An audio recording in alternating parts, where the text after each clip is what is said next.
great to have everybody out, despite the weather. With the programming tonight, I do have quite a few announcements just about the group, kind of what we're doing now and what, we're kind of working toward for next year. But we were expecting to give the Young Author Award tonight to Chloe Womack, and she's not here yet. So there's a chance when she arrives, we might just have to kind of pause and give her recognition for her personal essay. So just update what we've been up to recently. We're looking for locations for the Christmas party. And we've been throwing around some ideas. Still gonna probably case out a location, either Jefferson's or Mellow Mushroom, somewhere where we can sit down and eat. With some of the policy changes here at the college, we are no longer allowed to have any food. But you know what, it might just be nice to get out of this environment somewhere a little more social. So stay tuned. If anyone has any great ideas that can fit about 30 to 40 people comfortably, please just reach out and let me know.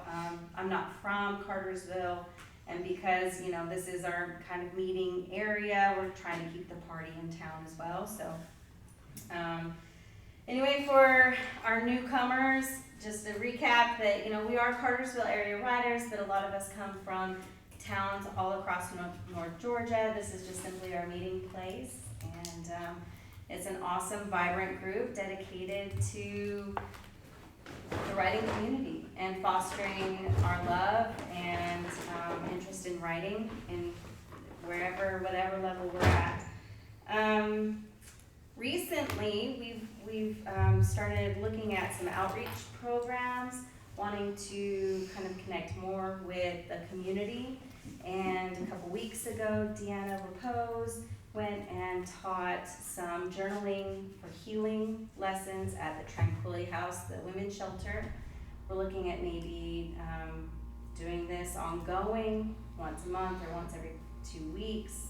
I've got a few volunteers that are interested in that. If you're interested in something like that, please let me know. I'm also very interested in looking at whatever creative writing program or support we might be able to offer for some vets. So if that's something up your alley, reach out, let me know, and we can continue to work on some of our community outreach. Next month, we're not going to have our regular meeting, but we're going to have our workshop. And that's for members only. We have Janie Mills with Alliance Editing coming, and she's going to be talking about 2 topics really. She's kind of blending 2 ideas here. Number 1, the pitfalls as you write, and then also what works when trying to publish. And I've got her bio here, just quick plug for her. She's got an MA in English from Louisiana State University, and she is a full-time book editor. She's been an editor for 8 years, and she has worked with New York Times best-selling authors as well as independent and traditionally published authors. And she does comprehensive book editing services, that's line, copy, and developmental. And she helps with query letters and synopses also. So she is going to be a great host for us, I believe. And Chris, you met her at the Ackworth storytelling event. Yeah. So she does a lot of work with the Atlanta Writers Group. And so anyway, we're really lucky to have her. I am currently looking for people to volunteer for some committees. Our conference is going to happen 2 months earlier next year, and so we're going to need to start planning a little bit sooner than we have in the past. So if you're interested in helping us with the conference, that'd be great. If you happen to be really good at calling companies and looking for sponsorship, we're really wanting to start a fundraising committee in this Q3 to see if we can work into some corporate budgets for next year. And do we want to talk about the new board now, or are you going to do that? We'll do that later. Okay. And that's all I have. That's it? Yeah. Are you sure? Do I have more on there? I don't know. Hold on. Oh, I do have Team Up. Yep. We can talk about that. Go ahead and talk. And then we can And then- segue into anthology. Yeah, I've got Chris down and then Katie for the anthology. So Chris, go ahead, and then we'll move on. I gotta stick to the list. I gotta stick to the list. I'm gonna touch you. There you go.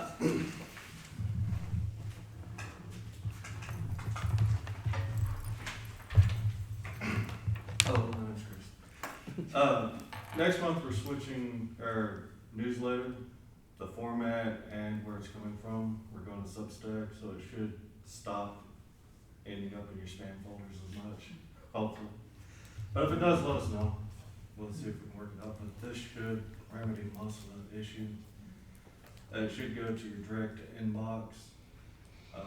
The format will be a little different, won't be one page, it'll be scrollable, with each thing separated in categories, and I'm hoping that we'll put a link for, if you miss a meeting, the YouTube link will be in there too, so you can just click on it. But it'll be a little bit more interactive with images still. But, like I said, if you find it still going in your spam folder, email the hospitality email, that way we can figure out why. Also, we're going to start including links to opportunities where you can submit a short story, possibly get paid for it. From Not by links us. we've vetted. No, Let me clarify what he says. Sorry, I should have kept my mouth shut. vetted links. I know 2 or 3 that run short story anthologies yearly. They're pretty good. I've gotten one published myself from there, so at least I know that one specifically is good. But if you happen to know any other opportunities, like she was saying, for Tranquility House, let us know. We'll put it in the newsletter. But other than that, hopefully it'll be a good launch. And if you see any issues, don't hesitate to let us know about it. Did you already send one out? Was there one that came recently from Substack? From Yes. Okay. I thought that was spam. I Oh. sent it to spam. Frankly, We so need you I'll take working it out. against Oh my us. I was like, I don't know you, Substack. Hey, but it went into your inbox. It did go to my Hey, inbox. so that's close. That says yours at least. I want you to payment. But thank you. Did you have a question that you wanted to ask about it? Yeah, I went on and signed up for Substack, but it took me through this list of questions. What are your hobbies? Who you're married to, who you're not married to. 17 different things, and all they're going to do is put you on lists and sell you to advertisers. Yeah, But I it- stopped at that point. I backed out. But they never did show me the, That's if The you want to memo. join the actual because, posting site. If you just want to receive the emails. You don't. You can skip all of that in the upper Yeah. right-hand corners. You just skip next, skip. But I don't think I don't you think have to you- sign up No, for it. you shouldn't have to sign up for Substack to receive the emails. If you don't want to be a part of that. That's well, I fine. did that after I signed up for Substack. I went on the thing. I had the flyer for last month. Mhm. And from there, I signed up for Substack. Then my flyer disappeared, and I could never find it again. Hmm. So, I'm I hate that phone. I can tell you how to operate. We'll it. keep So working it's with it, Bob, and if we keep having difficulty with it, or if we can't find it, we'll. I have to go over and have my daughter help me all the time. She tells me how backward I am. Oh no. It's just technology these days. If you don't want to so sign fast. up for Substack, you'll still get the emails unless you tell us you don't want the emails either. But that's mainly just so you can, if you want to interact with CAW on Substack, like share the post or make comments or whatever, like Well, the post. I think the thought was Yeah. to get people seeing it more Yeah. and to get people, because it feels like some people are falling in the cracks, right? Mhm. That's the So- whole thing. So we'll still get the Yeah. email each month if we don't sign up for Substack? Yeah. Yeah. Okay. till you tell See, I us never not to. told you that. So Oh. how would you know? You know, Yeah. that's the thing I hate about that. You never know because it doesn't tell you anything. No, they're better. You have to know before you start everything Know that's to going to know. happen. Well, you'd have to know to skip those things and still get 50 an hour. Yeah. And then they just get out and sign. Yeah, but nothing tells you. Don't see me. But as you can see, we're just trying to streamline like processes and make things easier and not more difficult. Sorry, Bob. You know, like, so there's a little bit of learning to meet everybody and in what formats is most convenient for everyone to access the information. But the main thing is we're trying to keep it from falling into the spam filter every time. So And let, that seems to be the thing with MailChimp. It kept going to the spam or Yeah. something. let us know your feedback and your experiences, and we'll go accordingly moving forward. Did you? Any other questions? Huh? Do you have more? No. I'm Thanks, looking at Chris. Mandy's list. I know. Mandy has to stay on the list because Mandy gets, I don't know, off the list. All right. So it's Katie now. It's all you. Mine is just real quick. The Crow Speaks is here. No. The $10 ones will be here in November. So if you want to reserve any of those, just email us at cawhospitality@gmail.com and tell me how many copies you want at $10, and I will have them ready when they arrive. We'll bring them here and hand them out. Awesome. What forms of payment can we use to pay those $10? That's you. They can they, is there a link to buy it on the website? No, No? no, that's just Amazon.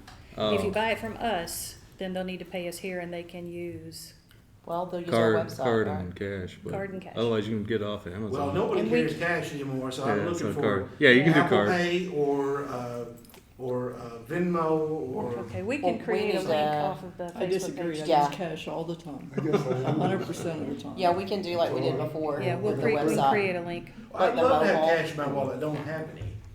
Okay, I we'll just- take up some It's later all for in my you. bank. It's all digital. In addition to the anthology, you were going to talk about Team Up. Yes, we have a new calendar on our Facebook page. It's in the featured section. It's Team Up Calendar. You just find it, click on the calendar, and you can see what activities we have coming up. Our meeting times. I think you added or are going to add our critique group times. Anytime, like if Mandy has a signing, it's on there. If Bo has a signing, it's on there. So you can see what's going on, and it's not just constant posts. And when you click on the calendar, you click on the event. Like if you wanted to see where Mandy's was, it pops up and tells you when, where, how, all that stuff. So if you have something you want to add to the calendar, just email us or send us a message, let us know, and we'll get it on the calendar for you. Which is very cool because I know you've been trying to pull things unless somebody comes directly to you. I know you've done that with me. You spot something and you Mhm. share it, but if she doesn't know with everybody, I think that makes the. Yeah, some things just I don't see for days. Yeah. So I think that's a. yeah, so if Really you have good an idea. event you want to add, let me know, and I'll put it on the calendar. And again, it's just trying to help build this community of writers that we have. We want to help support you in any way that we can. We'd love to get your events out there, let everyone know about it so that we can support you as a whole. So it was a really great idea, and I'm glad. Thank you. I'm glad we've got that up. I don't know whether this is a good time to cut in with something like that. I could talk about it later, but I did have 3 suggestions for things that might be of interest to people in the Cartersville area. Okay. You want me to talk about it later or just mention it now? Mandy gave us a list. So Well, that's what I'm it's thinking. up to you. It's Let's up just to you. follow So agenda. let's just stick to the list. I can add it afterwards if you want. Okay, all right, and then maybe it's something that we will put on the website Just, so that from everyone. an interest point of view, but it does connect us to right. Perfect. Okay, awesome. All right. I think that's good. We would have had our presentation for our young. Do you want to say something on her behalf or? Well, we had invited Chloe to come tonight to receive her award. She was going to win the 3 copies and a $50 scholarship. I'm not sure what happened. She said she was coming. I'm hoping that maybe she's just running late. Okay. If not, then we'll figure out another time. All right. Well, it's not a strict list. It's organization. I'm trying at it. I'm Okay, trying. it's great. It's It's keeping in us a all in line. agenda. We're covering so much. Hey, my husband will be so excited. So, see what you get. All right. Well, I'm Mandy Cantrell, and I have been leading the Cartersville Area Writers Group since August of 2022.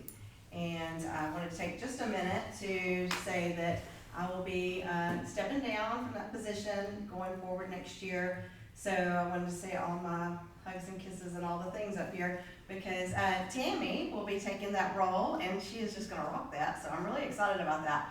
But you know, it's a very, God, I'm loud. It's a very bittersweet thing for me. But I think it's, you know, I think it's gonna be great. I feel really good about the board, and I think Tammy's gonna announce the upcoming board. So if you want to go ahead and do it, look, you can just join me. I'm coming up We'll do here. a little- You're not dance. going away. You're still part of the I group. know, but I'm you act saying- like, you know, sayonara. Like, come I know, on. but it's a big deal to have been in the role and then not on the board. But anyway, yes, I'll still be around. I'm pursuing some new things and trying to really like get better at the things that I already have because I tend to juggle a lot, and so I'd like to be able to keep all the things in the air and not on the ground.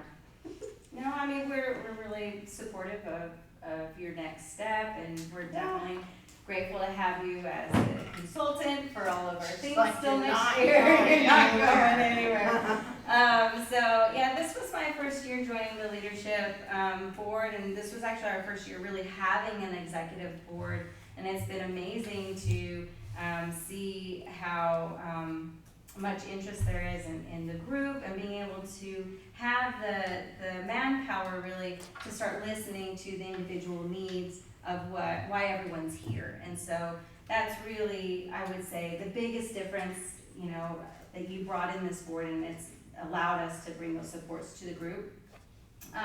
Moving forward, I'm not changing my title. I'm just gonna stay president. I think at this point, you know, I'll be taking on a lot of the responsibilities that you had, obviously, but we've decided to kind of build up the executive board down a little bit. So we will be bringing in Bree Sutherland as vice president, and then we are going to have Chris Owens. He's gonna be taking the role of secretary. Kayla Cromer, she's going to be our new treasurer next year, and then Katie, we wouldn't be here without you as our social media and promotions director. So, you know, all good things moving forward.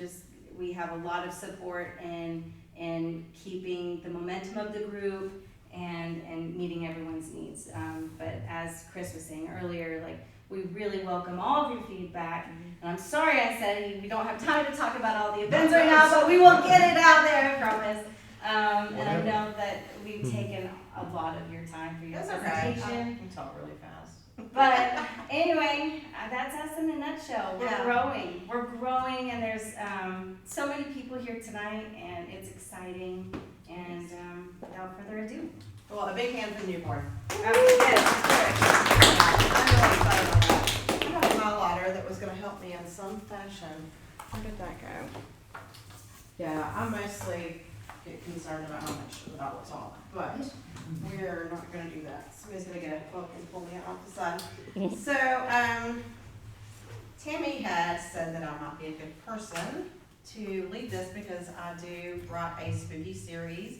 I'm all about the spooky stuff. I do a spooky historic tour in downtown Adairsville, and so I like all that. I don't do so much horror in my writing, but it is mystery and dark tales and that sort of thing, supernatural and all. And so if anybody ever wants to talk to me about my books or whatever, I'm not going to get into all that up here, but I like to talk, so I'll be glad to share that.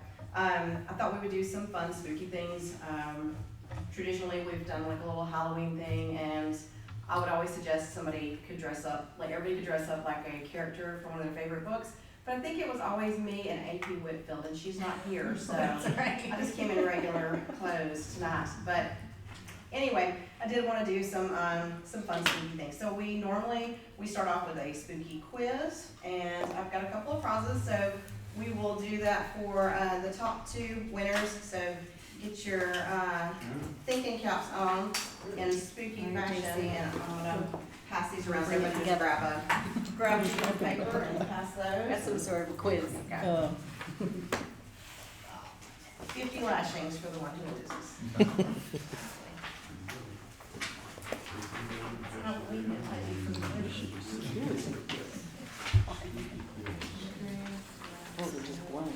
I thought it was Don't gonna flip be out, easier don't than that. Here you go. There you go. Probably got pressure.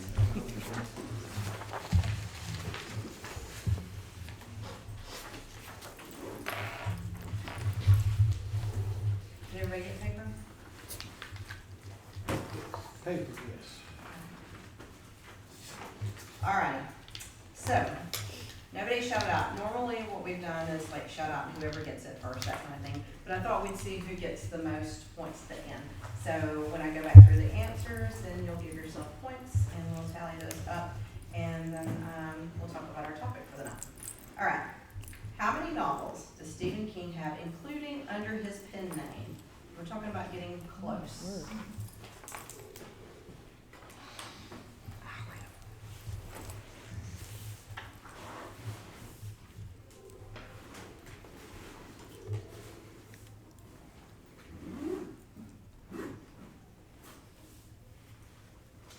All right. What is the highest grossing horror film based on a book? Based on a book. Based on a book. Highest gross. One movie, not a series, right? Yes. No.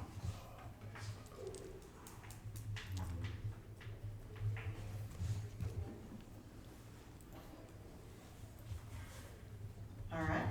What is considered the first horror novel?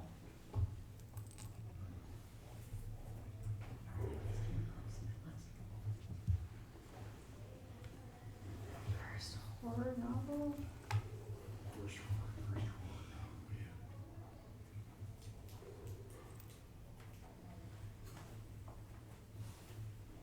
Oh, okay. Maybe I'm wrong. Did somebody whisper? Yeah. We're doing some charades over here. Maybe I'm wrong. That's cross one out. Yes. If I see anybody look at their phone, they get kicked in the. Who wrote Something Wicked This Way Comes? So then good think. Who wrote Something Wicked This Way Comes? I am like as far as I could get away. This is not Who my wrote- genre, so I who wrote that? No. I don't want you guys to see the answers, you know. When was the original Goosebumps series published? After my time. Never heard of that. It's okay, it's an American children's series, so. Well, Scooby-Doo, something like that? Because I heard that. Name the 1967 book about a pregnant woman who believes her neighbors are part of a cult. Oh, I know it.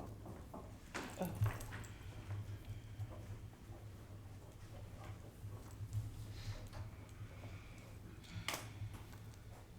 Who wrote the 1886 novella Strange Case of Dr. Jekyll and Mr. Hyde?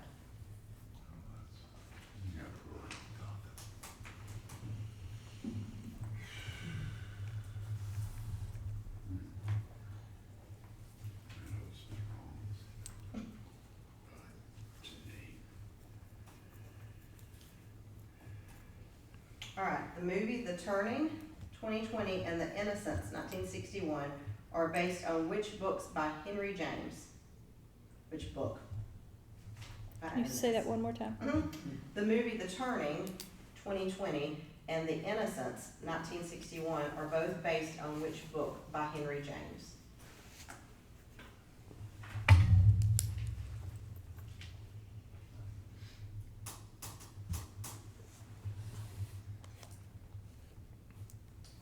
What is the name of the Gothic novel published anonymously in 1818 by a female English novelist?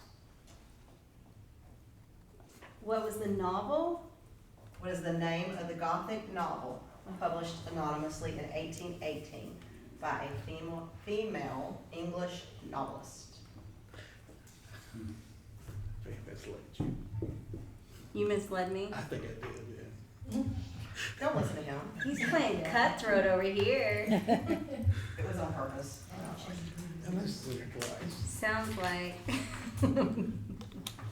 There's one note. How many subgenres of horror can you list in 30 seconds? Okay? ready, go.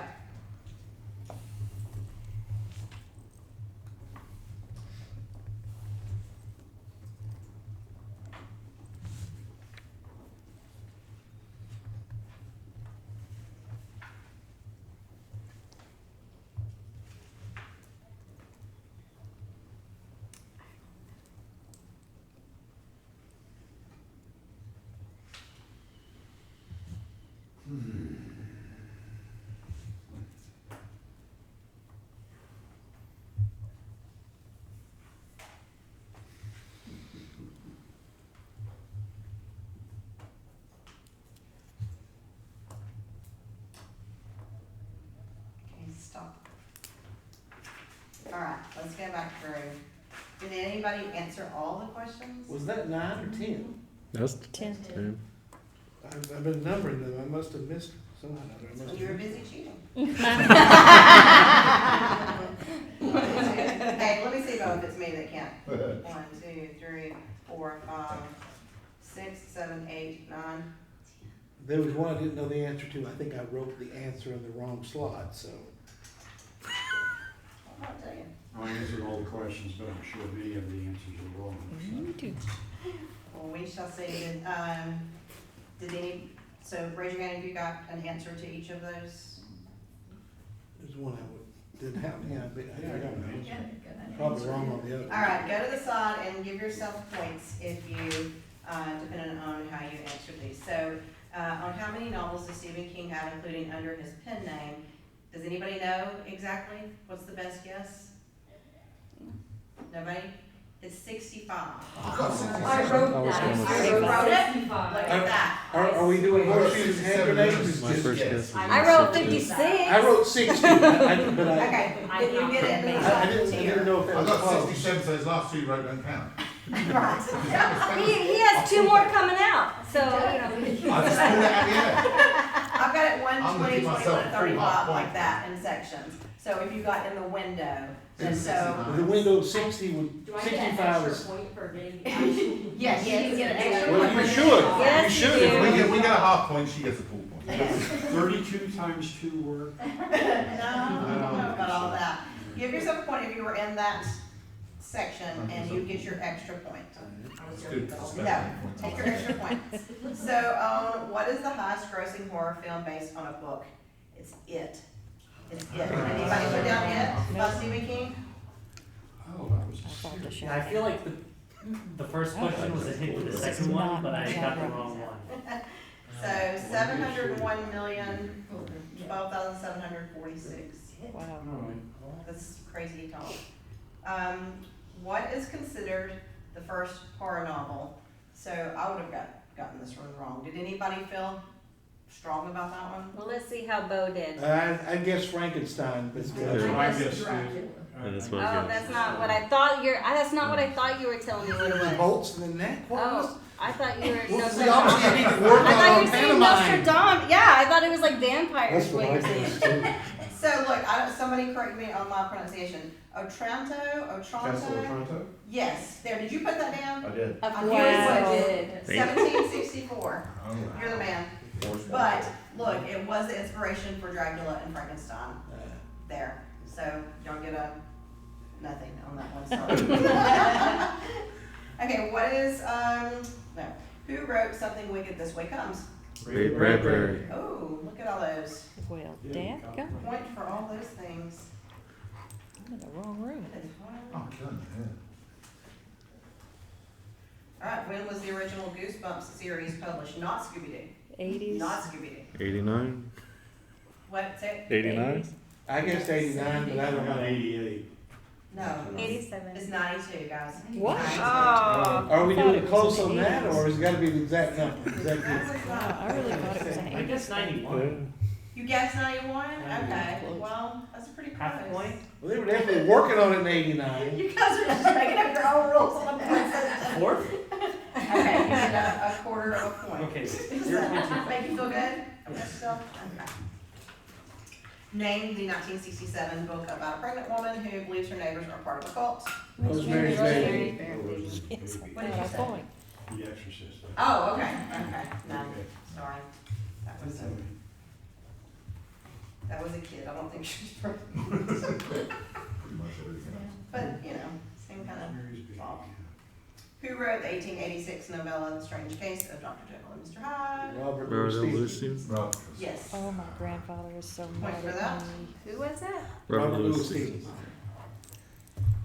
The movie My The grandfather's Turning, gonna come to me 2020, and The Innocents, 1961, which, do you guys know those movies? No. Anybody? I did not see The Turning, but The I never Innocents. heard of either one of them. Innocence, but What? I never heard of either one of them. Mm. Oh, really? The Really? Innocents is great. Yeah, It's called what? The Innocents, Yeah, not someone who's C, like innocent with an S on the end. Yeah, it's Deborah Kerr, it's like old, and she's a You said governess. 61? Mhm. Okay.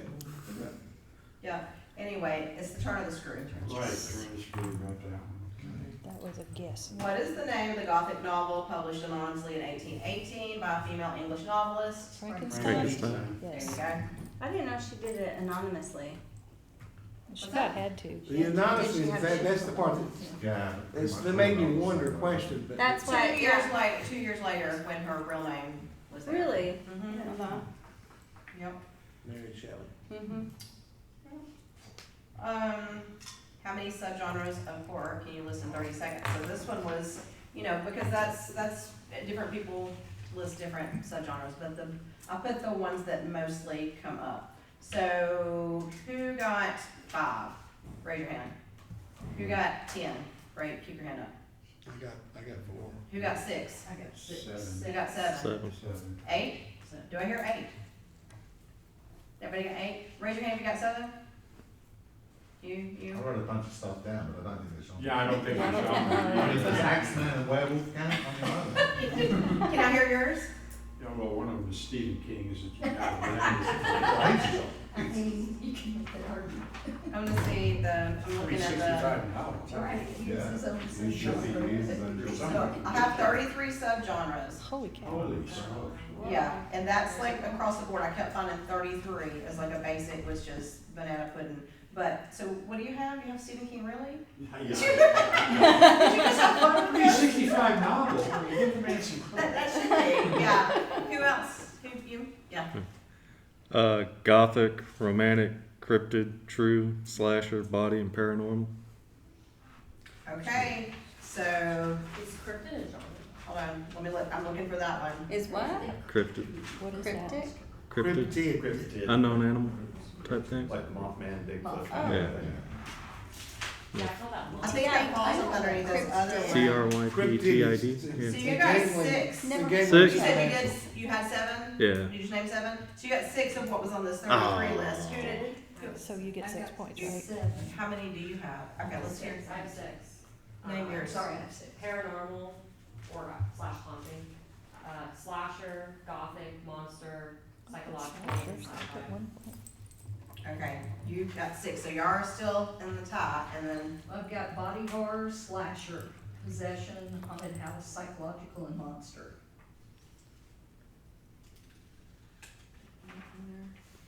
Is possession Yeah. different than paranormal? that's what I'm looking, there's, Yeah. She said, yeah.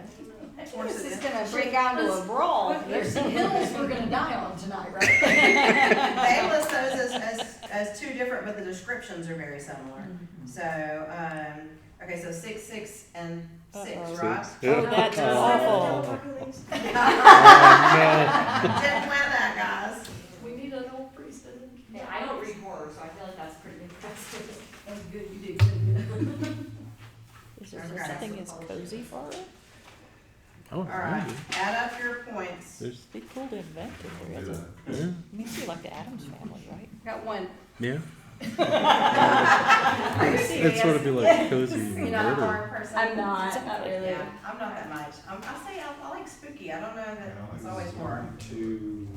I try to do a little mix. Does it count the last one, is it just one if you Yeah. have? The last one? Yeah, with the. Well, I was gonna do I have however many it was ones. that you had, but, There had to have been cozy I didn't know. horror. Interesting. Are we back? That's where That I everything may was. have to look Like into because I 1 just to don't Back to the know. Glorious 5. Who got a total of 6 for the whole shebang? Well, how were we counting the last one? How many did So you I get? was counting them for how many that you got. 9. Total, 9? yes. Probably. So it's like multiple questions within one question. So, I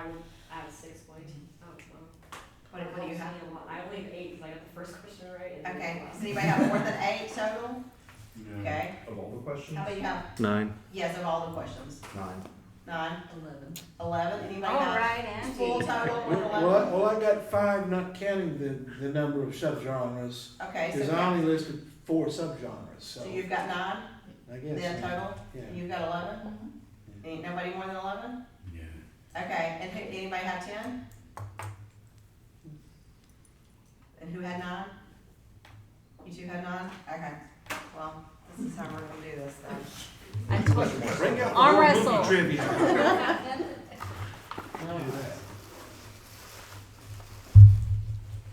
So, there you go. Alright. Speaking of the bag. Huh? Speaking It's of- not the bag, it's Oh, this. yeah, speaking It's of- so this was 2 tickets to my walking tour that I just gave. So if you would like to give one of your tickets to someone else, No, you got more genres than I did. I think she's where you been? Tammy. Gonna be nice? She's Oh, here. yeah. Oh, it was good to see y'all there too. No, that was fun. Good woman. Hey there. Hi. Chris gets We're a this. little late. It's okay. Welcome. Do you want to sign in there? And hey there, how are you? Actually, it was kind of good timing because we just broke from what we were talking about. So there, you get it, sir. Oh. Or you can gift to a friend. So you want to go ahead? Are you gonna do it? Am I gonna do it? I'm doing it. Here. Yeah, let's do that and then I'll go ahead. I'll sit over here while you guys handle that.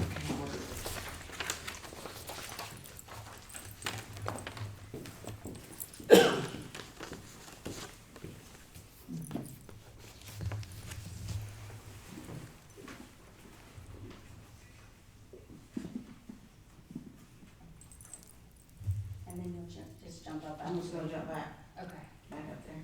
Jump right back. Jump right back. Can you see us okay? Mhm. Chloe, will you join me up here, please? We're glad you made it. Yeah, thank you so much. This is Chloe Womack. You won the Young Authors submission for our anthology. There's a gift certificate or a certificate of achievement and a gift certificate here. And we wanted to present you with a copy of the full anthology this year, as well as our previous volumes. Thank you so much. And Chloe, I've got your bio right here. Chloe goes to Woodland High School and she wrote the essay, "I Wish I Could See Him Again." And it really showcased her understanding of storytelling structure and her natural talent for writing. It was a very touching personal essay and I want to thank you so much for participating. Thank you.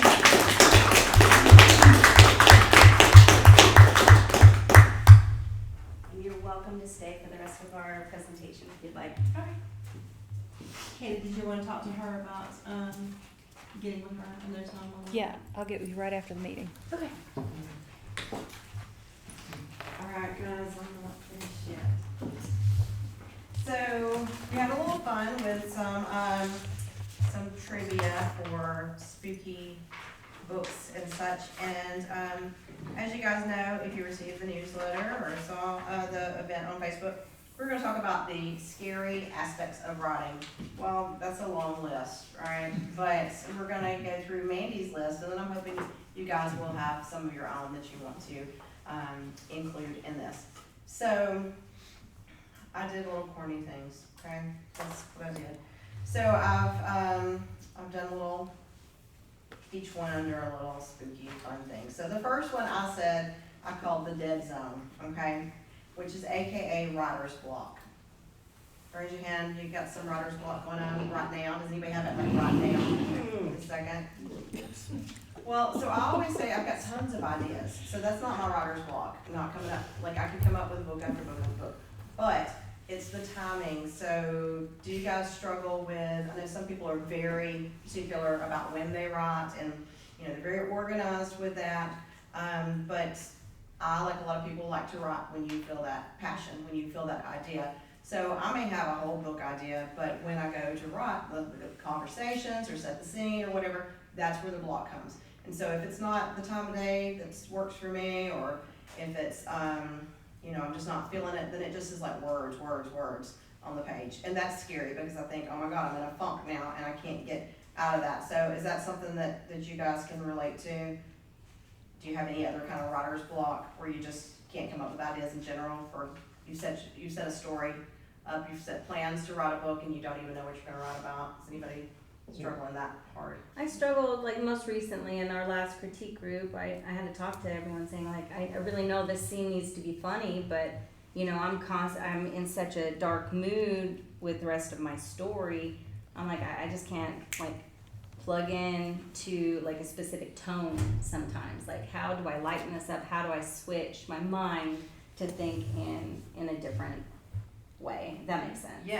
Yeah, so I do that. Like, I'll be running, I'm like, I have nothing, like, hey guys, what's going on? I mean, you don't want that on paper. So sometimes I'll write it just because I know, hey, this was what I was supposed to write, and I go back and fix it.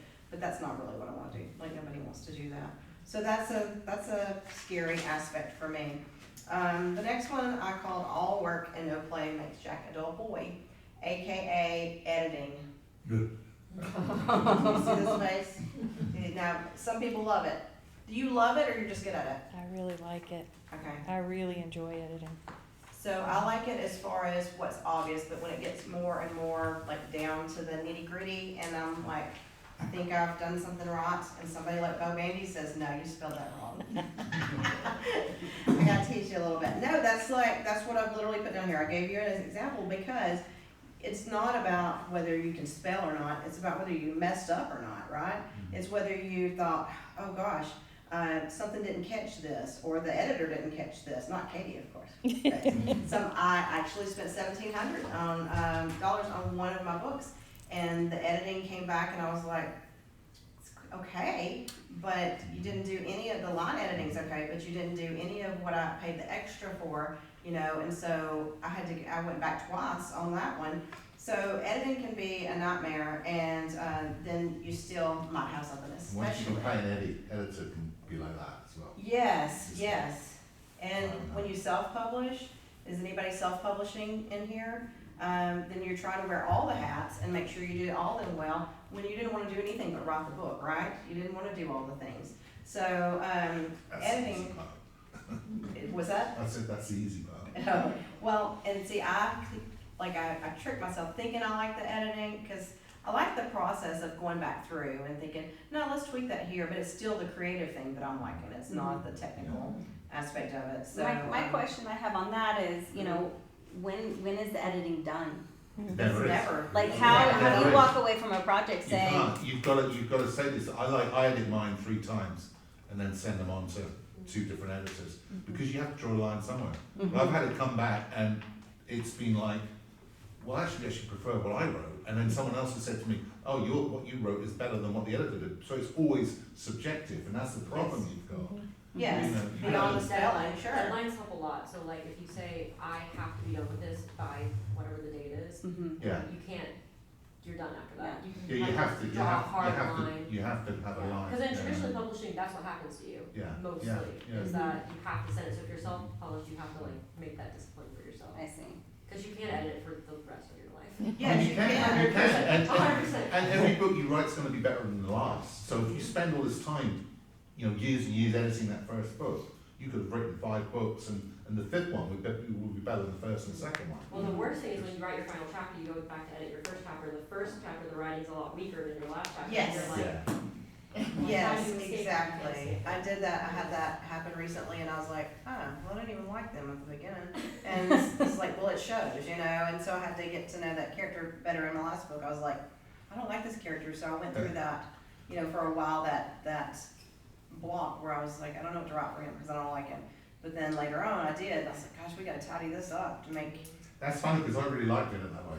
I mean, I'll go right the way through. I won't stop and edit each chapter. I'll just make it so I can read it, because my typing's crap. It always has a bit of a truck driver. But I mean, what I'll do is go right to the end of the book, and then I'll just think, get this crap down, you know, and then I'll go to the beginning, and then I think, oh, that guy, where did he come from? You know, and then to me the magic comes, because as it's still creation, but you're self-editing to a point. True, and I'll take it one step further with the mindset of that the editing can go on forever. So can the writing. Like the book that was published, you know, years ago, and you're like, man, when I read that again, this could happen. Why didn't I put this in there? Well, because you've grown since you wrote that book, and you need to stop like writing that You can story. also split it It's into several done. books then. Yes, unless you're gonna add that way, but if it's like, well, they should have been in the kitchen when they said that, it's ridiculous. That's the kind of OCD mess that I can do sometimes. So, yeah, and then there's the editing, like me, I don't know if anybody else is dodging glasses, yeah. So, I'm sometimes not seeing it exactly the way that it should be. But my next one I put down for myself is, I said ghostly writing, AKA, you see it in your head, but your reader does not. So, I'm thinking transitions, wrong names, character development, etc. Like how many times have you shared with someone when you get your book out there among people, well, the manuscript, and you're wanting opinions, or you're in a critique group, and so that sort of, that's when they highlight these moments that you think, oh my gosh, I didn't realize I jumped over here to this other thing. Tammy, I think we were talking about that one time recently, or character development, and you're like, gosh, I missed something on here. It's in my head, so you think it's there, you know. Or is it an earlier version that you edited out, or somebody Oh, told you yeah, edited it out? what a nightmare. Yeah. And the individual parts may be edited great, but if you removed the detail that was important, that told a story, Yes. and that's gone now, you remember it still being in there, but now it's not in no longer your current version of the draft, and anybody reading it without that benefit of what you put in there, or what you were thinking, they don't necessarily get what you were going with. That's it. I wrote a book a couple of years ago that is not my normal thing as far as doing a lot of timelines, and it was documents. Somebody was going through documents. And so then when I wrote the next book, I was like, oh my gosh, I was way off with this. I was like, that makes them a whole different age. And so thankfully I, went back and read those books because I was way off with that. But once you start getting real explicit with things, there's no way to kind of curve that. So that can be worrisome. In fantasy, that's like really tough because you'll iterate on your magic system or like entire cultures you created, and you have to remember like, okay, what is that drink called that I wrote 3 months ago, and like I have to remember the. That's easy because all my guys just drink beer. Oh. He just sought that for it. Continuity. Yeah. The next one I said, I always feel like somebody's watching me, which is AKA critique, beta readers, etc. So how do you feel when you put your work out there and you sit back with anticipation?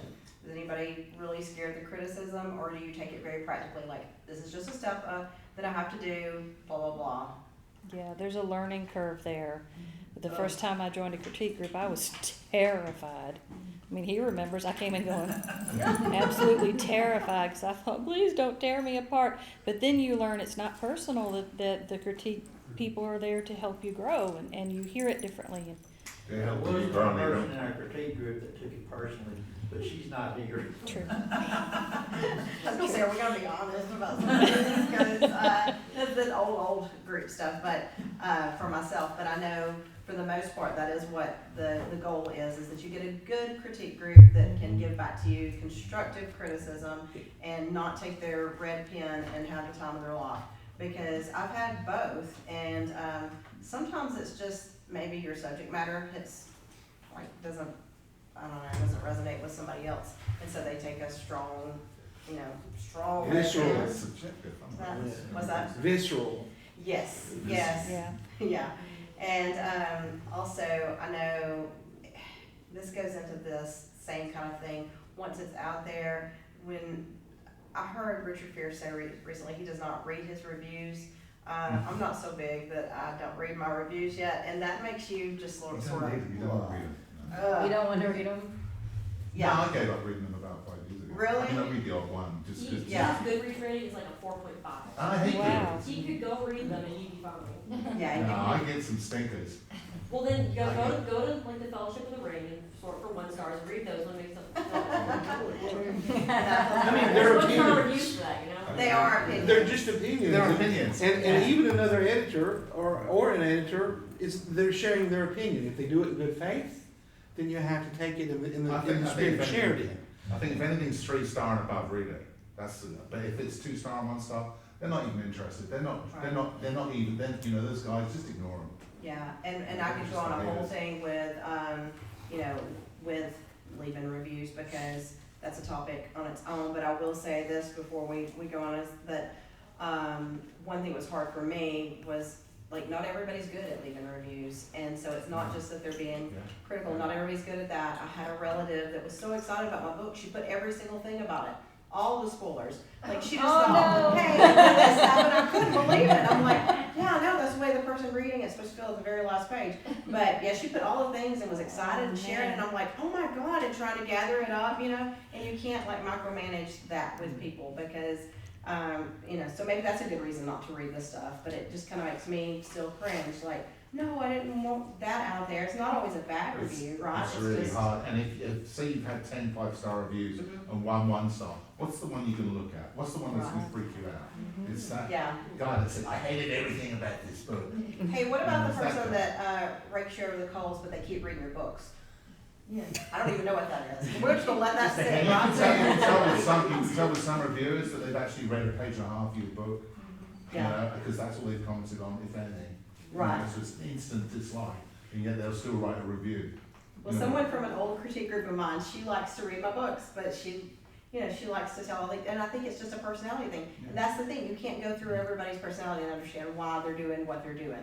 So maybe that's the thing, just don't even read. Well, a lot of comedians have said, you know, I don't read reviews of my shows or my performance because it'll get under your skin and it'll undermine your confidence. It does, it will. Yes, It's the polling problem where you don't get people's opinions, you get the people who would leave reviews opinions. And those people, it's like customer service. Nobody calls customer service, tell them how great of a job it is. They only call whenever they're unhappy. So those are the most vulnerable people. Are the people that are unhappy. Yeah. So I Isn't think there a difference though between reading reviews and then getting feedback from a critique group? I mean, absolutely. reviews, the horse is left the barn all day. Yeah, You know. yeah, there's a huge difference, and, And I think the secret to critique groups is listening and seeing, and after a while, I can remember a player wrote, there was one scene in the critique group, more or less, I said, oh, wait, stop, no more. This scene doesn't work, never mind, and we move on, and fortunately, changed the scene where it was wonderful. right, isn't that funny? Yeah. And then you're trying to resist that, and then it's like, oh, wait, no, that worked really well, so. Well, right or wrong, everything that I write, I'm very happy with, and I put it there very specifically. And so it's hard for me to say, let me get your opinion on this. And a lot of times those things are they have merit to them, and maybe I've been repetitive and I didn't realize that because somebody read it as a whole, whereas I was reading line by line or paragraph by paragraph, and by the time I got through micromanaging each paragraph, I didn't go back and reread the whole thing as a reworked part. And when somebody else reads it blindly for the first time, they if they go into it with good faith, they often have fair, reasonable observations that you have to loosen your control over and realize that some of those things are helpful. And critique groups are great too, because you get to explain where you're coming from, whereas the people who leave reviews, you know, you wanna say, well, the reason I did that was because and you can explain that ahead of time, where you can bounce that off, whether it's worth it or not. Well, I think, you know, in a critique group, you know, when it's not your work, but you're reading other people's work, I mean, you're dancing along that line as a reader and as a fellow writer, right? Yeah. So, I mean, I think that that's also what's different versus a review or someone's just general feedback, that they're just telling you from their experience as a reader, I guess.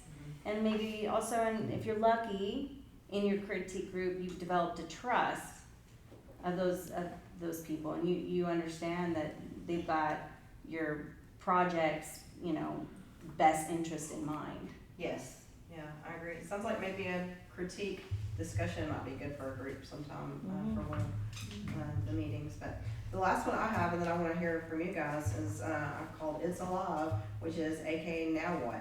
So you've done everything, but you worry, the book's finished, but did you do the steps and do them correctly, whether you're self-published or traditionally published?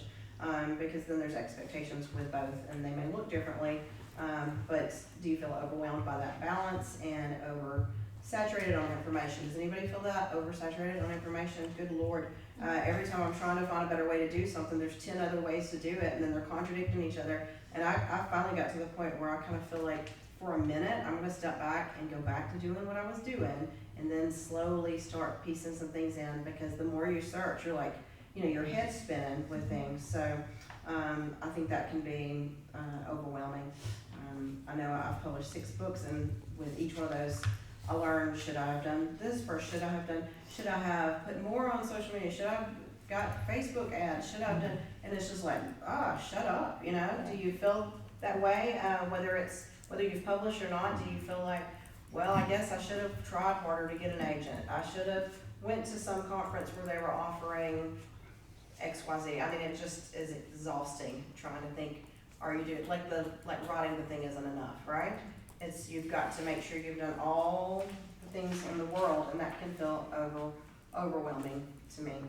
So I've left some spots open. I gave you guys 5 of the ones that came to me. Does anybody have something that stands out to them as a scary aspect of writing? Well, you had mentioned one, imposter syndrome. Yes. And for example, like when you first start going to writers' conferences and such, and they'll say, well, one of the things you need to write is why you feel qualified to write this book. And I thought, well, I don't. Right. I don't. It was just an idea I had. And so that's something I think all of us creatives have to battle with all the time is, who am I to do this? Yeah. Insecurity is part of the creative mindset, I think. Mm-hmm. That we wonder if we're good enough, if what we're doing is good to us, but would not be viewed by others in the same way. Because we've had experiences where we thought something we did was brilliant, and then other people just didn't see it that way. And so there's a disconnect between our perception and the rest. You have to develop a thick skin. It takes time. Long time. Yeah, I did an interview recently with a magazine, and I was talking about how as artists, I mean, to me, people who write are the most vulnerable in a lot of ways, because if you're showing a painting or something, that's really not letting everybody into your space. You're putting your art out there, and it might be something that happened to you, or it might be something that's that not everybody's going to believe in or agree with or thinks ridiculous or who knows what, and you're just like wearing that on your sleeve. I think that's a very vulnerable thing to do. And so then when people like it or they don't like it, it kind of feels like, you kind of feel sensitive if you don't watch it. And I mean, does everybody feel, y'all feel familiar with imposter syndrome? I mean, we were talking about that casually. I mean, you take it for granted sometimes. Some people might not even know a term, be familiar with a term or whatever. But that's something that we had talked about that we thought a lot of people would like to learn more about how to handle. That's something you guys find interesting? Yeah, I for a long time I was not obsessed, but thought a lot about like, when is the proper term to like call myself a writer? Mm-hmm. Which now I'm like, if you write, you're a writer. Then when do you start calling yourself an author? And I like am so, because of the imposter, when are you allowed to use these terms for yourself? Right? Can I tell you, do not look that up? No, I And it's like, and people just slam you, you idiots, you never say writer, you always say author. You never say author, who would put that with their name? And I'm like, God, me? Like I literally did. I hate the word aspiring. Aspiring. I hate it when Yes. people say, you an Yeah. aspiring? Aspiring come writer, back it's with like, no, a I swear write, word like, and I've look at it, written it's like, no, hundreds of thousands I'm a of writer. words. This was, Yeah. when it Yeah. started. Yeah. Word is That word aspiring says, oh, you're really trying, but you're probably never going to be there. That's what it sounds like. And some people say, oh, I'm an aspiring writer. Oh, yeah. Well, did you write something or not, right? Yeah, exactly, yeah. Aspiring author is like, aspiring writer, I'm like, dude, like, I've literally written multiple manuscripts, Yeah. and I want to be traditionally published, so like, I've written the thing, like, I've done it, I'm a writer, okay, I don't need to explain. It's like saying, I'm an aspiring horse rider. You know, I bought a horse and looked at it, like, I fed it and I never got it back. Well, you take it back like 20 years too, and we would have a lot of these things. I mean, social media is like, can really just stab you in the heart, because you look things up, it's like, you want to do things the right way, a professional way, and people will be like, that's just dumb, why would you do that? Or, no, you've got to have this many books to do that. I mean, you're an author because you wrote a book, or or you're a writer because you wrote a book. I don't know. You're a writer, you write a blog post, okay? Exactly, It's exactly, Yeah. exactly. You're a writer, Yes. you write a journal. That's Like, it. a personal journal. Like, I think that people need to stop keeping the word writer. Thank you, Yes. yes, Exactly. Yeah. that's it. Does anybody else have anything they think's, Well, I want to piggyback on the imposter Yeah. syndrome thing because, like, you'll even tear yourself down because, like, when I say, oh, I'm a writer, I'm not published yet, and then, you know, my husband has to look at me and get, shut up, you actually got published. I'm like, but it was a community thing, you got published. yeah, stop, like you're dumbing yourself down there, like you did Yeah, nothing. you've got to get rid of the negativity. You've got to believe in yourself, and that way Yeah. it feeds through to other people, and they think you're, oh, okay. Whereas it, all the time you, well, I just, I think you have to understand your motivation. I write for myself.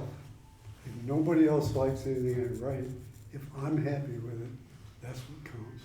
Yeah, If nobody ever buys any of my books, I don't care. If it's a good story and I like it, and it came to me, I'm happy.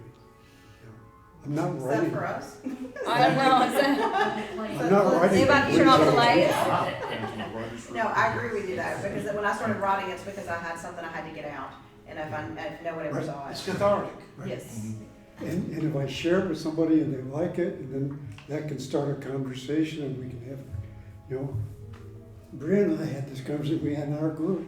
She didn't agree with some of the stuff that I had, but, you know, I have the same way with Gray. Gray and I are good. She doesn't agree with my philosophy on animals having spirit, but I mean, her feedback has been very helpful to me.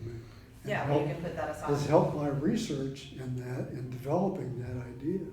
But That's cool. Well, I write for myself, but I can't say that if I wrote for myself and 4 million people liked it, it wouldn't be better. Yeah. I'm just gonna be honest.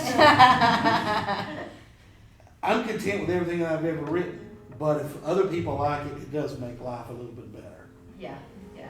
Well, it's, that's a self-affirmation. It is. That's it, yeah. About fear, I think my biggest fear of writing is that I'll never finish. Because, I mean, I've shared with everyone here that I threw an entire book away. And I mourn for that. I still mourn for that book. I don't know what it's You about, know. but I mourn for it's lost. yeah, so I mean, I think that I face it every single week, every month. Like, I mean, we are approaching the end of the year, and I know I'm coming so close to the end. But my biggest fear is that I'm not gonna get there. By that time, or in general? No, like in general, I'm gonna get done with this edit with my critique group.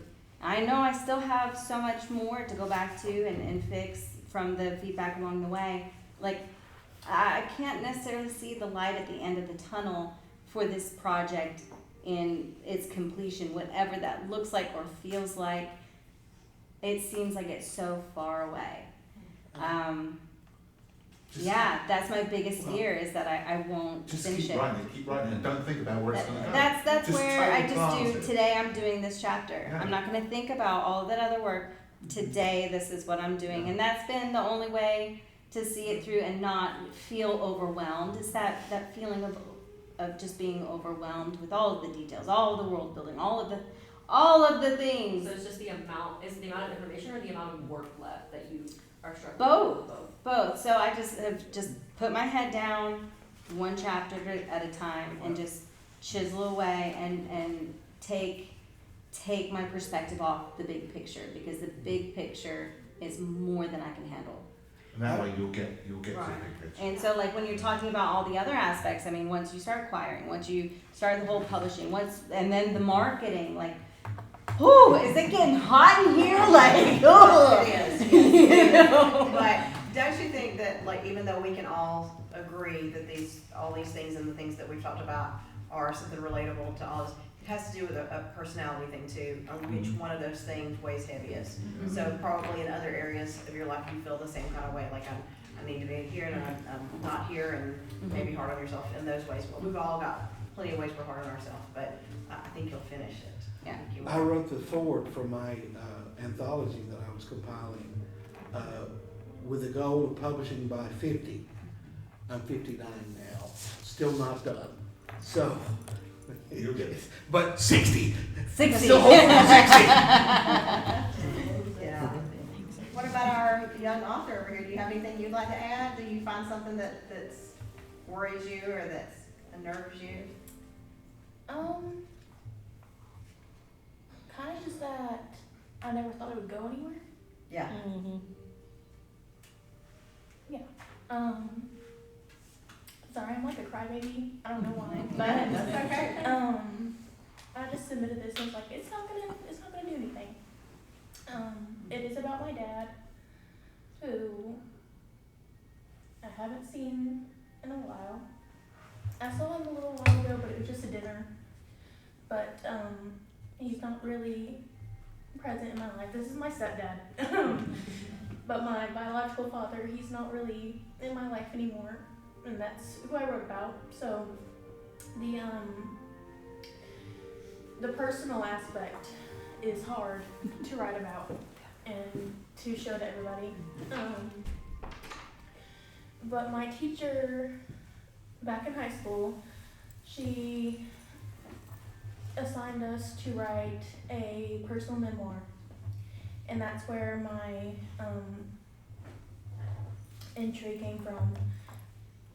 And she showed me about y'all, and she was like, I think you should really think about it and submit this writing. And I truly didn't think it was going to go anywhere. I didn't think I was good enough. And I guess I am. So. And now you're a published writer. That's right. That's right. It's brave for you to do that, very brave. You can't hit a home run if you don't step up to the plate and swing. Yeah. Or you don't go win the lottery if you don't buy a ticket. Yeah. Well, I think that's great. You don't have to apologize for being emotional because I think that's what we're all saying. We're all a lot older than you. So, it's an emotional thing anytime, but especially when it's personal to you. And you put something out there and you took a chance. That's great. And I think most of us have probably cried while writing before. Absolutely. Yeah. Or like this week probably, most of us. Yeah, it's emotional. Yeah, It's very an emotional thing for sure. So, did anybody else have another scary thing before we? I'd just add to that it can be a very moving experience. I wrote one little novella out of genre, which was a ghost story, which I always put free through Halloween, but it was about my late wife, who was a fan of ghost stories in Cornwall, and she was a watercolor artist, and she painted this watercolor called Maiden Haven, and it was about this woman who was from the past who haunted this beach, and I created a little story out of it. But talking about the emotion doing that, I was, it was very cathartic, but it was hard to do. It's only a little novella, but it's, but it's good for you to do it. It just does a lot. Yeah, I don't know how anybody writes something that they're not emotionally engaged with because it's something that weighs on my heart. It sticks with me through the day. I'm thinking about my people and, whether it's true or not, you've created something and it's probably based on something at some level of truth to you. They're your children. Yeah, absolutely. Your writers. Yeah. I think something we haven't talked about that, I don't know if anybody else has this, but I see authors publish a debut novel and then they publish their second, third, fourth novel, and that debut novel is significantly weaker. And so that's something I think about is when I'm writing, because I'm trying to write a debut novel, I look at it and I'm like, is this going to be like an embarrassment in my body of work? And obviously great novelists go on and they write, dozens of great, and that you shouldn't care if your first book is. It's hard, and I know when I look at my first book, I think, it still does okay, but as I go on, everyone in theory gets a little bit better, but that was 15 years ago, I know. Yeah, so I think that's natural, but that's how I look at You've got to keep moving on. whatever I'm writing is this gonna be, like, I same as Tammy, I threw away, I didn't throw it away, it's on my computer, so, but there's a whole manuscript on my computer that is just, I'm like, no, we're not doing that, that's bad, and I get good feedback, I've gotten great feedback on it, but I'm just like, I don't think it's good enough, and I'm like you, where I'm like, am I ever actually gonna submit for querying, because I'm just continually like, okay, is this good enough, is it good enough, like, is it good enough to be, like, cause I'm trying to write literary fantasy, is it literary enough, like, that's the, when you stop hedging your bets and actually go for it. The book that I published last year, I spent 17 years on it, off and on, off and on, off and on. I was like, I can't leave it alone. At one point, I was like, I'm just gonna have it printed just for me, just to go on my shelf and shut up about it. You know, it was making me kind of crazy. But then I got my act together and got serious about it. I was like, there's gonna be an end to this. There's gonna be an end to it. You will finish it. And, you know, it was 500 pages, but I did finish it and I did get it out there for what it's worth. So, you know, yeah, I don't want to do 17 years again. Don't do 17 years. No. Tell yourself that. No, the author I think of that did that is Brandon Sanderson. His first novel was pretty weak, and then so he started writing. If y'all know what The Way of Kings is, it's the first novel in Stormlight Archive, which is these 1,200-page books, and there's 5 of them. There's gonna be 10. And he started writing them like way too early in his career and couldn't finish it. And then he came back. I mean, he's been writing for a while now, but he came back like way later in his career and was able to write these incredible, huge fantasy novels. And so, like, it is that game in your head, like, you do need to finish stuff, but also, like, are you mature enough to write this story or that story, or 4 timelines, or, you know, 3 points of view, like, it's kind of. I just think it's worth taking a chance. But I mean, like you were saying, when you were saying the spooky part about writing is that there's so much of yourself that you're putting out there. I mean, that's your humanity and your Right. thoughts. You have to understand and allow yourself to evolve. And just acknowledge that of course your first book might not have the craft or the technique that your 5th or 6th book would have. I wouldn't let that hold me back, personally. I would say stuff that is a different style of writing too. You can even say that. Yeah, you know. Yeah. And a bunch of, it depends what the reader wants, because a lot of readers can be like totally about the story, and other ones will be really annoyed by if the editing isn't that sharp. But it's, again, it's subjective. It's, you know, so you've got to put it out there. Yeah. There are authors that I really look up to, like that, or fantasy authors specifically that I really look up to who they waited to put out their first book, and their whole body of work is like incredible. And so it's like, I shouldn't think about other people so much, I guess. And sometimes it's a matter of what moves you. I mean, it is art. So, Yeah, you know, The Catcher in the Rye is one of my very favorites. And if you really just look through that, I mean, he's just talking. We should So- talk afterward because I hate that book. And I'd like to I would like to know why you love it. What did I miss? I We'll love talk that. after. You have mixed feelings about it? Did you say you had mixed feelings, Katie? Yeah, I read it when I was 19 and I thought, this little whiny baby needs to go. I And thought then we talked about that. I yeah. read it again at, well, I won't say how old I was, but I read it again at the urging of my daughter's then boyfriend and realized it's actually a masterpiece. Yeah, it's one of my favorites because I like the style of, like, you sat down with somebody and you're just hearing them just talk the way they talk. That's not everything I want to read though, you know. It's like you might like, you know, pop art on your wall and it's like some bright triangles and some dots, but it makes you feel good. But then you got your Rembrandt over here, right? So it's not that one's better than the other. It's just if it makes you feel good. So somebody might be moved by a book, a story, anything that you're telling that you might feel like, gosh, I just wasn't at that level I wanted to be at, but maybe that's their favorite because it spoke to them. So we could like criticize ourselves to death, and it sounds like a whole psychological thing, really. I just want to give out some Halloween candy. Okay. Wanna do that? Yeah. Does that make everybody feel I better? have one thing. Yeah. If anybody needs a little positive reinforcement, if you go to the Ravens Pass it around the bookshop in Calhoun, if she has copies of our anthology, she asks you to sign your story in the anthology. Nice. When I walked, I just went in there to just check it out because people have been there. And she's like, and it just, the conversation went around. She's like, oh, are you in the anthology? And I'm like, yes. She's like, you got to sign your story. She told me And about I was you. like, oh my God. Yeah, she told me about you. That's cool. That helped. Oh, Catcher in the Rye. So I wanted to go real quick. We didn't get to do this. They at the say beginning, that but about everybody Wuthering might know. Heights, Everybody too. grab a piece of candy I've and tried say it who you twice. are. Bob, you start. I'm sorry? You get to start. Say who you are. But like, I'm Just say something. Do your little. So when someone I'm says they Bob love it, and I'm I'm great. tell me why. Like, tell me Because what everybody it might not know is that everybody. draws you in. We're so doing that it I can. backwards. Just Maybe say I'm I'm Bob looking and I'll at let it you through, rock. you know, the wrong colored lenses or something. I'm Bob, and I like to write lots of things. There you go. I'm Bo, and I write short stories primarily, 700 or more so far. Some better than others, different genres. Some poetry. My name's Winnie. I try to write sometimes. succeed or fail, you know, who's to say? It shows the mix of people we have here, so. Yep, I'm the Kicks. I write fantasy, but I'm kind of more known for writing in the GRC and the privacy space. I did write an industry-leading white paper on the FTC's negative option rule. If you want to hear about that. All right.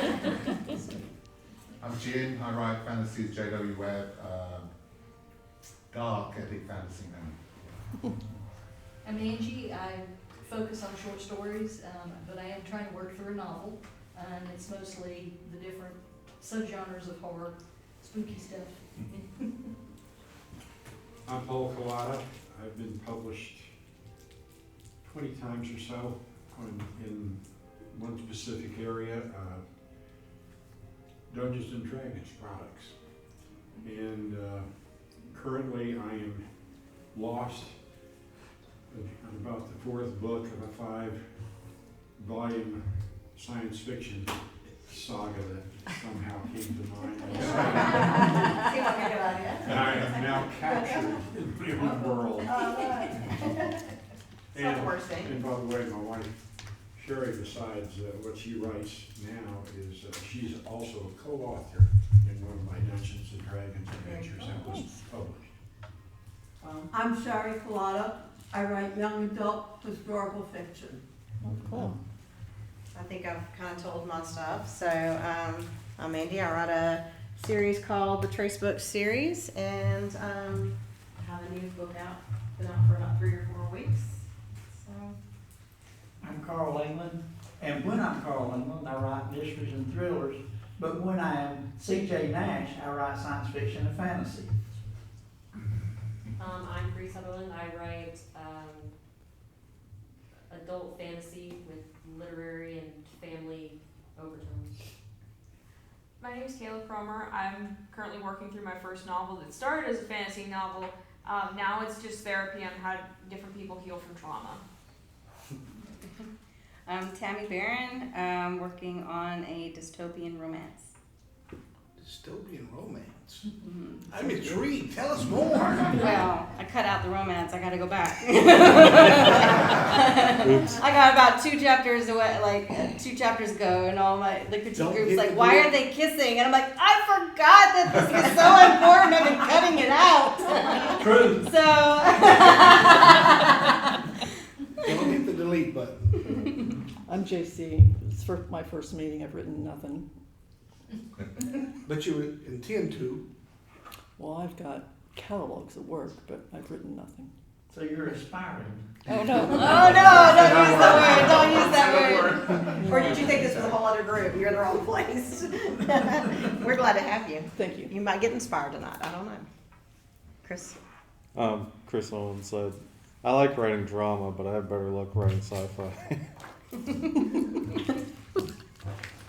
I'm Katie Smith. I'm the one that bugs you all the time. I prefer writing short stories, what I call Southern realism, but I am working on a novel. What about Chloe? Are you share? working on anything right now? No, actually, but I've really only ever written what my teachers have asked me to. So So wait till you break out on your own and see what comes out. That's very cool. Well, I like to go around like that because it shows people, sometimes people will say, well, I haven't published anything, or I just wrote in a journal, or, it's a mix here. And that's what I've always really loved about this group, is it is quite a mix, so. Well, did you guys see that if you wanted to bring a book, there's several cool books back here. Come by and pick up a book. And also, I brought these. So, do you guys know Little Notes Lit magazine? Have y'all seen this anywhere? So, they're really good to share and promote different events. I was at an event for them at 2nd and Charles here a while back, and she had given some bookmarks here if people want them, and some. It's just like 3 bracelets, but anyway, if anybody wants any of that, grab that and then look that up and learn a little bit more about that, because she's all about joining up the writers and aspiring writers. Awesome. Are we gonna do numbers for books, or just anyone, just as everyone's on their way out, grab a book? I think just on your way out. Look, we did it all within the time too. Look at that, 3 minutes to spare. I'm blown away because normally our meetings don't have so many announcements. Yeah, this so was a bunch. That's why I was worried. I was getting nervous too. That's why I was like, I've got to get it down At the because point where you're like, yeah. list. I was But like, we ah. haven't heard what his suggestion. Nobody liked roll Oh yeah, we got 3 minutes. We got 3 minutes. Yeah. I mean, it's just purely for venues next year, and my wife is part of the co-president of the EVHS, which is local history, part of county history, and they are involved with a place that they call in the valley, but it belonged to Cora Harris, who's a local writer. Cora. And it just, I don't know whether it's a beautiful place, it's a beautiful setting, and I don't know whether it'd be right for, I don't know, it just strikes me it'd be neat to go there and look at it and say whether something could be done there. You know, because it is kind of unique. The other thing was, again, these are just ideas. Olive Tree and Vine. Olive Tree and Vine in town is very pro putting on venues, and I know some authors have used them, and musicians and all sorts. So that was another. it? All Tree and Vine. It was someone I was thinking of approaching myself. Slash coffee shop slash bar slash music venue. Yeah, slash. Yeah. I mean, would that be a place that we could consider for the Christmas party? Well, maybe, I don't know. Is it big enough? Do you think? No, it's I tiny. think it's bigger than it looks in the front. It's just they're very proactive with, you know, not only writers, musicians, anyone local who's, you know, and they seem to be very approachable. And I was thinking of doing this on my own, but it'd be much better to do it as a group. Yeah. And they're, you know, they're right central in town very much. And the last thing I got was, this was something I was thinking of doing myself this year. I never got to do it, but now I'm part of CORE. Again, it makes more sense. Is actually Rose Lawn next year, or in a future year. Oh, you mean like setting up a booth at Rose Lawn? Yeah. Oh yeah, that would be nice. That's a hard. I mean, I know people have done it, writers that have done it, and I don't know how receptive they are. Richard for it, but I Pierce think did there's a it, great- I know. Did he do it? Yeah. He had a booth there. That's where I met him actually. Is it like a I story just think it's a No, group. it's a arts and crafts festival at Rose Lawn. Yeah. Yeah, it's predominantly art and crafts, but Okay. it's like right in the middle of Carswell, it's a huge thing. It's basically one weekend, well, it's May and September. Isn't it? Yeah, there's two separate a weekends. year. It's great. It's beautiful. So But these it's- are exactly the kinds of things that if you come across something, shoot us an email on that hospitality website or email, and then we can look at it, see how how can we work it out through CAW possibly. Maybe it's just something that the group needs to be aware of, and that would be awesome. But you're right about the Christmas thing. That Olive Tree and Vine might be a good bet for that because they're pretty. I don't know how many people. I've seen them have a lot of people in there, but I don't know how many people would be actually good in there. But it would be a fun atmosphere for sure. Okay. I mean, this was a pretty good sized group. One of the larger meetings we've had this year. Our Christmas party is typically, member plus one. Okay. So, I think in our planning, we're thinking about 40 people. So I'll give them a call.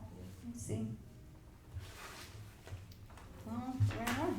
Thank you for coming, everybody.